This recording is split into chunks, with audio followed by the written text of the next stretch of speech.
You'll remember from the previous lecture that I described the English Renaissance style as unique, eclectic, and a little rough around the edges. I think that we see this clearly in the interiors of English Renaissance. There is not one aspect of an English Renaissance interior that screams Renaissance style. It's really a mixture of a lot of different styles. We're going to see a lot of mannerist details in the English Renaissance interiors. And remember that those are over-exaggeration of form.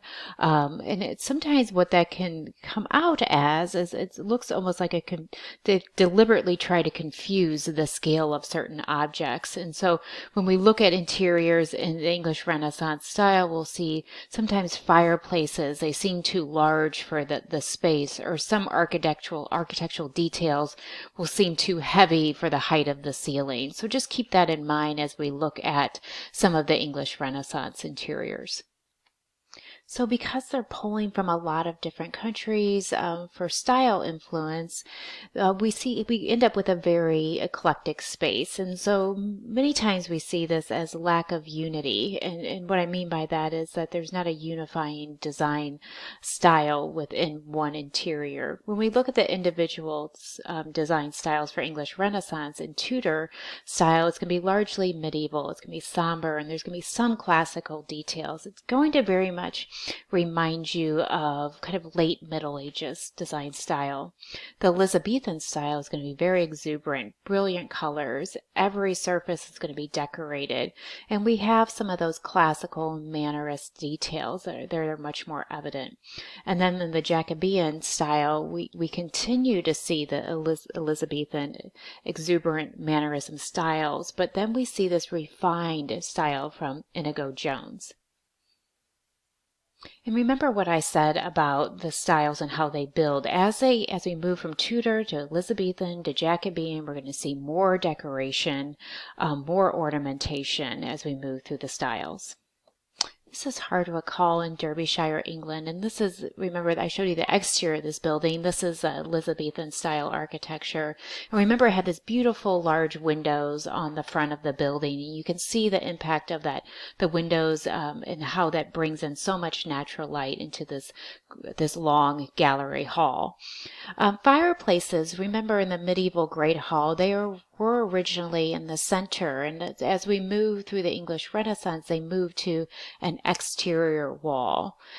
They can be quite sizable for several reasons. One reason is the mannerist details and that exaggeration of form and size, but also because they are the only heat source that was available during this time. The Sutton House is an example of Tudor-style architecture. The Sutton House is the oldest domestic dwelling in East London, so we're lucky to have this residential home to view to understand the Tudor style in regular homes. You can see how warm and inviting the space is. There's a lot of wood paneling on the wall. We can see that linen fold detail.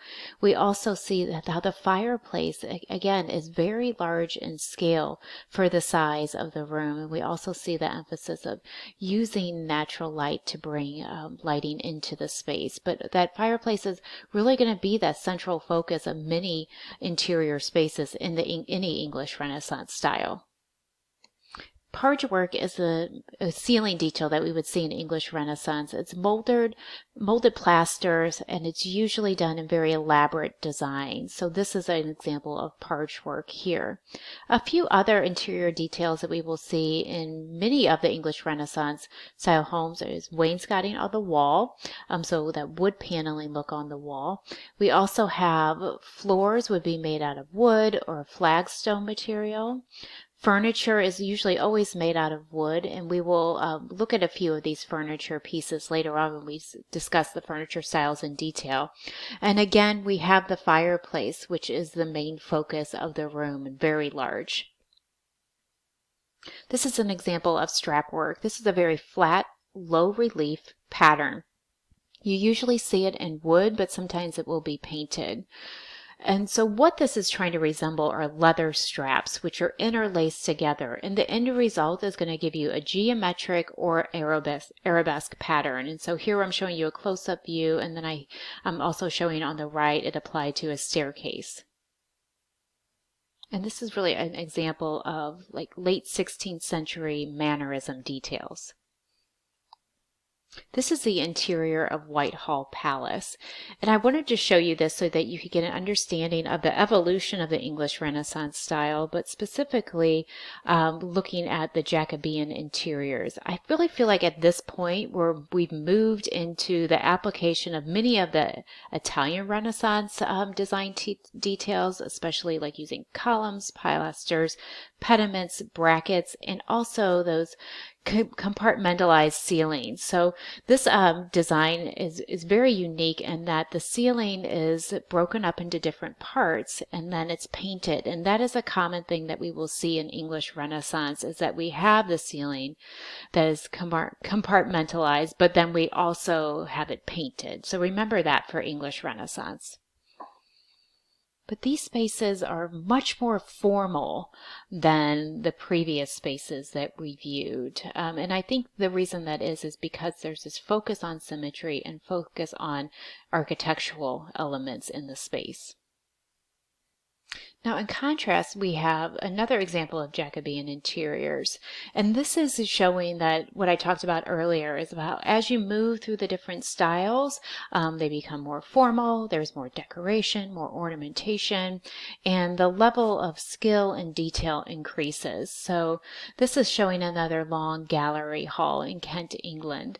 And you can see some design elements like the pargework ceiling, the focal point, which is the fireplace, but then you also see the design overall is more eclectic, and that we have different furniture items around the perimeter of the room, and we also see the mixing of a lot of different design elements and different finishes and textures. The Wilton House, designed by Inigo Jones, and specifically the double cube room, is another great example of the evolution of the English Renaissance style. Very refined, very opulent. We see the compartmentalized ceiling, but we see that it's painted. We see ornamentation everywhere. Another thing that you'll see with English Renaissance is using artwork as almost like an architectural form, and to create a focal point in the space and to show contrast between wall finishes and the painting. So this is just showing, I hope that you can see that evolution from Tudor to final Jacobean style, and how it becomes much more refined, formal, and there's a lot of ornamentation and decoration. So let's begin discussing furniture and decorative arts. Remember that many of the English furniture styles are associated with the type of wood. The English Renaissance is called the Age of Oak. We see the gradual application of many of the Renaissance forms to the English furniture styles. It's important to note that rooms are very sparsely furnished, especially starting off in the Tudor time period. The Tudor style is going to be very similar to the medieval forms, mixing with Gothic, and we'll also see some Roman work. The Elizabethan style is massive. It's heavy proportions, rich carving and inlay. It also has some strong classical and Flemish design influences. We will look at all of these furniture styles, and then the Jacobean as well continues some of those Elizabethan styles, but I would say that it's more simplified and refined. Now, when we look at these different furniture styles, I am not going to be very specific in making you recognize the difference between Tudor, Elizabethan, and Jacobean. We're just going to look for the key qualities that will help us to identify English Renaissance furniture. One of those is spiral turning, and you can see that example on the right-hand side. So when you look at this chair, I want you to be able to identify the spiral turning, not necessarily that it's Jacobean Renaissance. I just want you to identify it as English Renaissance. We will see some very beautiful textiles with English Renaissance. One combination that you will see is black and red. Those are two very popular colors. And then you will also see gold thread used to do embroidery also. We will see some typical motifs on textiles, the Tudor rose, the acorn with the oak leaf, and then we'll also see flowers, trees. You may see it combined with animals in a very dense design. But most of all, the fabric is almost completely covered with pattern. When we look at lighting in English Renaissance interiors, we always have this focus on bringing natural light in through the oriel window, or in the Elizabethan architectural style, the very large windows. We also see other sources of light. So we see candlelight, we see the pricket candlesticks, and I'm showing you examples of that here. We also see chandeliers with candle holders, and so obviously we don't have electricity at this point, so they're using fire to light all of those candles. The Wainscot chair is an important chair from English Renaissance. The overall shape of the chair is very rectilinear, it's solid, it's massive. They use mortise and tenon construction, so it is put together very well. Some distinguishing characteristics that will help you identify the Wainscot chair is that we have a carved crest rail, so this portion right here. You have a carved back panel, and this usually extends to the seat rail. So what I mean by that is there's no opening between the back panel and the seat. And then another characteristic that I don't necessarily mention here on the slide is that we have this, we usually in this back panel we will have like an arabesque pattern. The arms curve down to arm posts, so we see this slight curving, and then it forms into the arm post, and the arm post forms into the front leg. So that's all one continuous piece. And then you have a continuous stretcher that is very close to the floor, so you can easily rest your feet on that stretcher piece. During the 16th century, London became a furniture-making capital, and really many of these furniture pieces, especially the Wainscot chair, were produced during this time in London. And so this was another example of a Wainscot chair, and I wanted to show you that the crest rail is still carved, but you can see that it is angled there. We have foliage designs throughout the back panel. The leg and the arms are fluted, so we can see that fluting here. So that's the vertical line that is cut out of the main turned leg. And then we see it here on the arm also. And the stretchers are very close to the floor. So again, remember this chair, remember the Wainscot chair, and some of the distinguishing features. You remember in Roman design that they first introduced turning on the lathe. Well, I will say the English Renaissance took it to a whole new level, and they loved turning. This is an example of a three-legged triangular wooden seat with a very low back. So this would be a secondary source that we're looking at.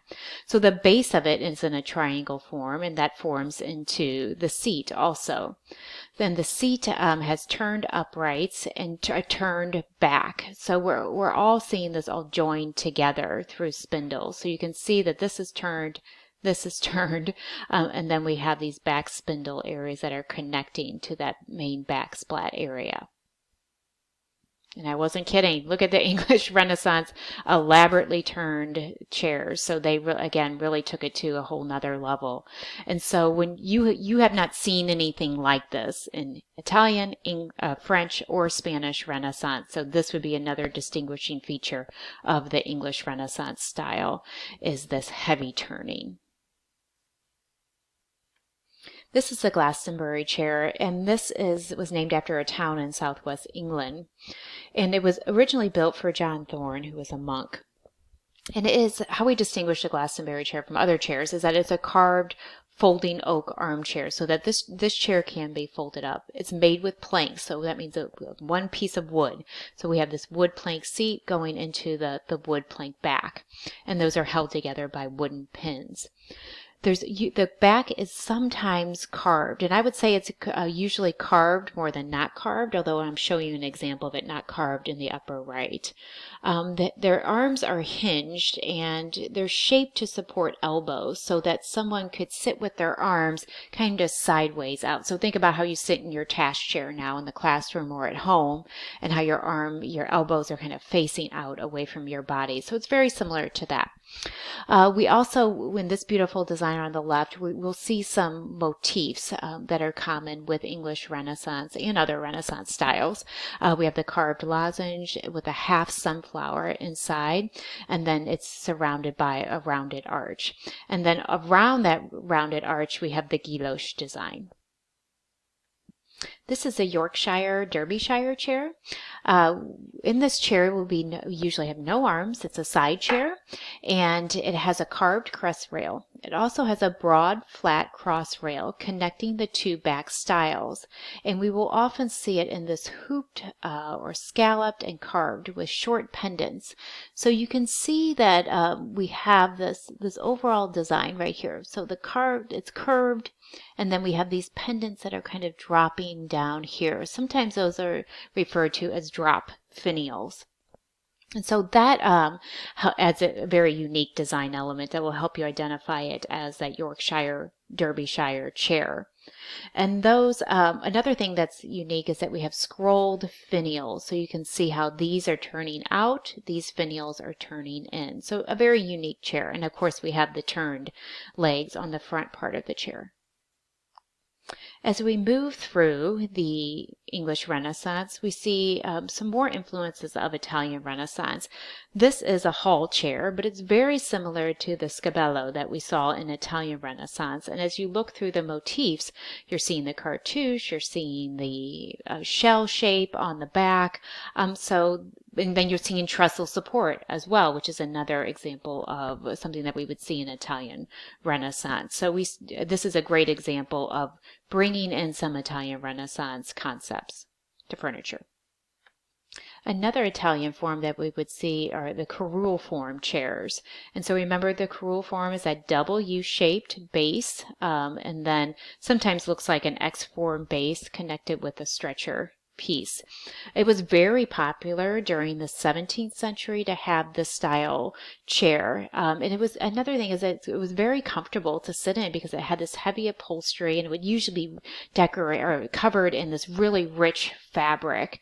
And that fabric would be connected using decorative nail heads. So again, that's a Spanish Renaissance design style. The fringe is Spanish Renaissance also. So you can tell that we're kind of bringing in a lot of different styles. This would be something that I want you to recognize that we have the carrule form chair in English Renaissance, but I wouldn't require that you distinguish it between Spanish Renaissance, Italian Renaissance, or those other forms. Just letting you know about this one. This is a farthingale chair, and this was a lady's chair, and it was designed so that a woman could sit comfortably if they had a farthingale hoop style skirt. So that is a piece that sits underneath the main skirt, and it would kind of project out from the woman's hips. So you could not have a chair that had arms if you were wearing a farthingale hoop. And so they created this chair. It's usually rectilinear in form. It's smaller in scale, but it has a higher seat and a lower back. And usually we will have quadrangular shaped legs and a continuous stretcher close to the floor.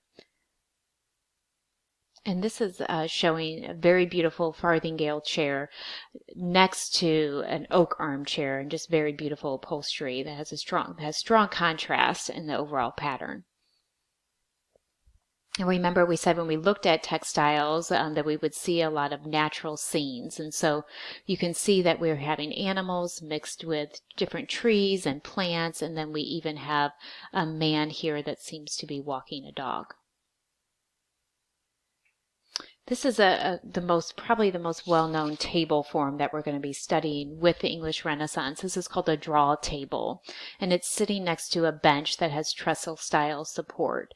So with a draw table, we have these, it's almost like a leaf table that you would see now, where you can extend out to create a table that is much longer. And I'll show you a diagram of what that looks like. So you would raise up the top. In this area right here, the leaves are the dashed lines, and so those would be supported on tapered bearers, which would raise them to the level of the main top when extended, so that, you know, as you extend it out, everything would be at the same level. So that's the diagram of the draw table. This is an end view of a draw table, and what I'm trying to point out here is the bulbous leg motif that we would see in English Renaissance. And how do we distinguish what that is?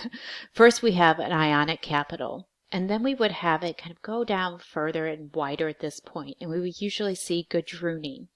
And then we see the acanthus leaf at the largest part of this bulbous leg. Now, the bulbous leg has many different names. It can be called the Elizabethan leg, the melon leg, or the cup and cover support. So sometimes we'll see this a little bit differently, but that this is the cup and then this is the covers. I will take either one on your exam to describe the bulbous leg. Here we're seeing a full view of the draw table with the bulbous leg. One important design technique that we will see on some English furniture is Tunbridge Marquetry. And I show you an example of what that looks like a section cut view of that, where they're taking lengths of wood, and the wood will be in contrasting colors, and they're all glued together to form a big, long, rectangular block.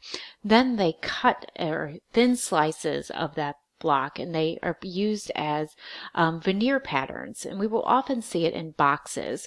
And so you can see the Tunbridge Marquetry here. You can see it on the front of this piece also, but I think it's important to show you this diagram so you can understand how it is made. In the end, it gives almost like a checkerboard pattern, or sometimes even looks like a mosaic pattern on the front or facade of these pieces.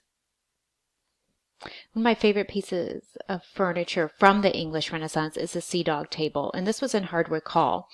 Hardwicke Hall was owned by Bess of Hardwicke, and she was married 4 times. She was considered the richest woman in England after Queen Elizabeth I. They said that she was worth approximately $21 million in 1565. I'm not even sure what that would be equal to today. The table is probably the greatest example of 16th century British furniture. It is made completely out of walnut, which is different because most of the furniture was made out of oak then, and it has 4 mythical creatures on it. And we can see those 4 mythical creatures forming the legs of the chair. But then look at the bottom here. We have carved tortoise feet at the bottom. And this was, the meaning behind this was a Renaissance pun, which said, make haste slowly. So what does that mean? That means act quickly, but not so quickly that you make careless mistakes. Another great innovation from English Renaissance is the gate leg table. With the gate leg table, the leg is attached and it's hinged to a vertical element beneath the tabletop. So you could push this leg open. This is showing it closed. And then when it's open, then you have a full circular table here. So it could be used in tight, narrow spaces, but then it could be easily be moved out and used as a table later on. This is another unique furniture design from the English Renaissance. It's the table chair. Probably not my favorite piece of furniture. It's very simple in design. It's meant to be a multi-purpose piece of furniture. It's a very plain style chair, and it can easily convert into a table because that top is hinged.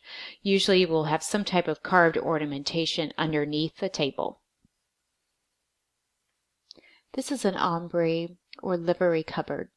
Liveries were distributed to gentlemen, attendants, pages, and servants in a large manor house daily. And so liveries could be a uniform that they were wearing.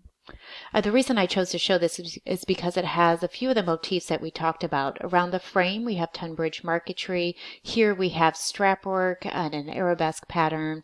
And then we have the balusters too. And those are open to serve as ventilation. This is a court cupboard.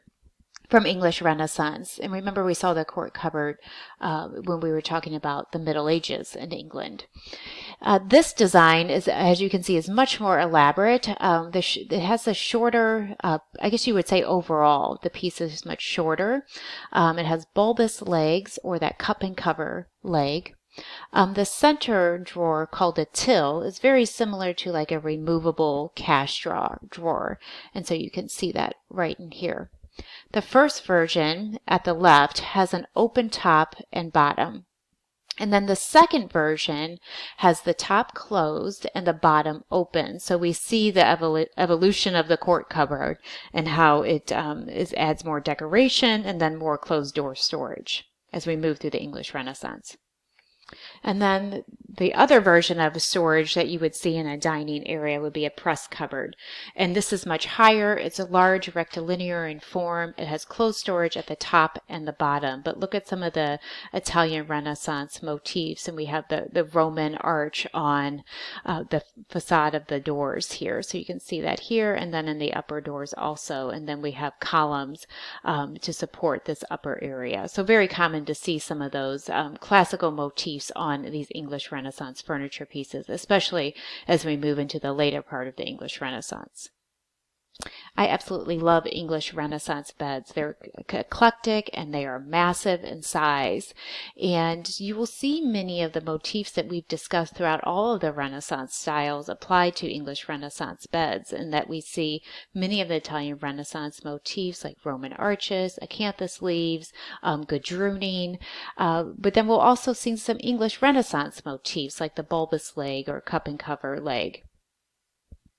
A unique element about English Renaissance beds that will help you distinguish between the other styles is that the end posts are usually not attached to the bed. So you can see, especially right in here, how these two elements are completely detached. Of course, they are always attached to that tester area, but they're not attached to the bed frame. And the most famous English Renaissance bed is from 1590. It's the Great Bed of Ware. And this was actually designed in Ware, England, and it was made as a tourist attraction for an inn in Ware, which is halfway between London and Cambridge. Now, they could fit up to 4 couples in this bed because look at the size, 8 feet 9 inches high, and the length and width are both 10 foot 11 inches. So 4 to 5 couples could fit in this bed, and visitors would carve their initials if they stayed in this bed, or place them on the bed using their wax seals. Shakespeare also mentions this in The Twelfth Night, and this was once owned by Charles Dickens. Right now, it is currently in the Victoria and Albert Museum in London. So that ends our lecture on English Renaissance furniture and interiors.